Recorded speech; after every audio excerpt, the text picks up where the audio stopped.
Oke, mari kita mulai kupas tuntas kali ini. Kita akan melihat bagaimana sebuah lagu Natal yang kayaknya kita semua hafal di luar kepala, ternyata bukan cuma sekedar lagu, tapi ini adalah sebuah cerita yang sangat kuat tentang bagaimana satu malam bisa mengubah dunia untuk selamanya.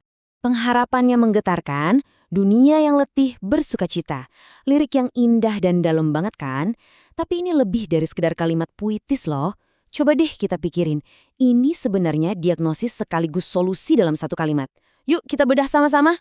Jadi pertanyaan pertamanya adalah, apa sih yang dimaksud dengan dunia yang letih ini?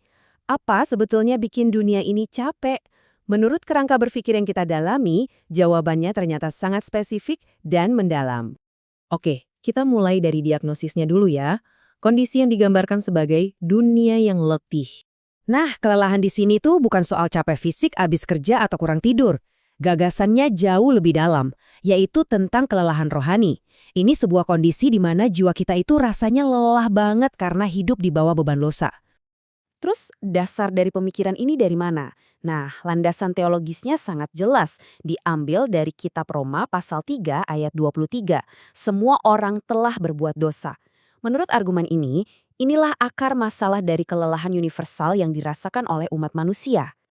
Lalu gimana dong cara merespons kelelahan rohani ini? Nah, ada 3 langkah kunci yang disarankan. Pertama, sadar dulu kalau kita butuh Tuhan. Kedua, berhenti coba-coba menyelesaikan semuanya dengan kekuatan sendiri.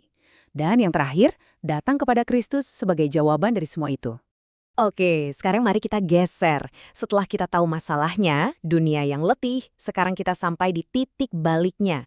Momen di mana sebuah harapan yang benar-benar baru akhirnya lahir. Transformasinya itu, digambarkan dengan sangat kontras. Coba lihat perbandingannya. Dari kondisi sebelum, di mana hidup dalam dosa dan penuh putus asa, menjadi kondisi sesudah, di mana kita diberi kuasa jadi anak Allah dan bisa berpegang pada janjinya. Perubahannya fundamental banget. Terus, apa sih dasarnya kita bisa punya status baru yang luar biasa ini? Argumennya berakar pada Injil Yohanes pasal 1 ayat 12. Kuasa untuk menjadi anak-anak Allah itu bukan sesuatu yang kita usahakan, tapi sebuah anugerah, sebuah hak yang diberikan melalui Kristus. Jadi, gimana caranya kita hidup dalam harapan baru ini sehari-hari? Panduannya ngajak kita untuk secara aktif pegang teguh pengharapan itu. Jangan gampang putus asa dan yang paling penting, percaya penuh sama janji-janji Tuhan. Kalau ada peristiwa sebesar ini, lahirnya harapan baru bagi seluruh dunia. Tentu saja itu menuntut sebuah respons dari kita kan? Dan respons yang paling mendasar dan paling pertama, menurut argumen ini adalah penyembahan. Contohnya siapa? Nah, kisah orang Majus itu jadi model yang sempurna. Coba bayangin, setelah perjalanan jauh, saat mereka akhirnya menemukan bayi Yesus, apa reaksi pertama mereka? Seperti yang tertulis di Injil Matius, mereka pun sujud menyembah Dia. Bukan cuma kagum, tapi sebuah tindakan penyembahan. Penyembahan ini kemudian dijabarkan jadi 3 langkah praktis. Pertama, dimulai dari merendahkan diri di hadapan Tuhan. Kedua, memberikan seluruh hidup kita sebagai persembahan. Dan yang terakhir, menjadikan seluruh hidup kita ini sebuah penyembahan yang terus-menerus. Nah, ini nih yang menurut saya menarik banget. Poin ini benar-benar mengubah cara kita melihat Natal. Pernyataan ini bilang, Natal itu esensinya bukan sekedar perayaan dengan kado dan pohon Natal, tapi sebuah momen sakral yang intinya adalah penyembahan. Oke, transformasi di dalam diri dan penyembahan itu penting, tapi nggak berhenti di situ. Semua itu harus punya wujud nyata keluar. Dan bagian terakhir dari argumen ini fokus pada manifestasi terbesarnya, sebuah kehidupan yang didasari oleh kasih.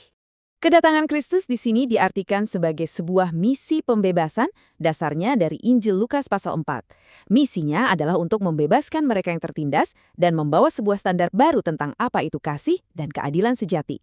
Panggilan ini kemudian diteruskan ke kita, para pengikutnya. Gimana cara kita menjalankannya secara praktis? Ada 3 hal.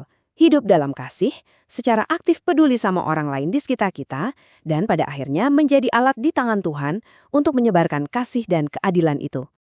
Jadi, kalau kita tarik benang merahnya, semua pesan yang kompleks ini sebenarnya mengerucut pada satu gagasan yang sangat kuat. Satu malam yang kudus, itu membawa perubahan yang kekal bagi seluruh dunia. Dan sekarang, setelah kita kupas tuntas semuanya, penjelasan ini berujung pada satu pertanyaan yang sangat pribadi untuk kita renungkan.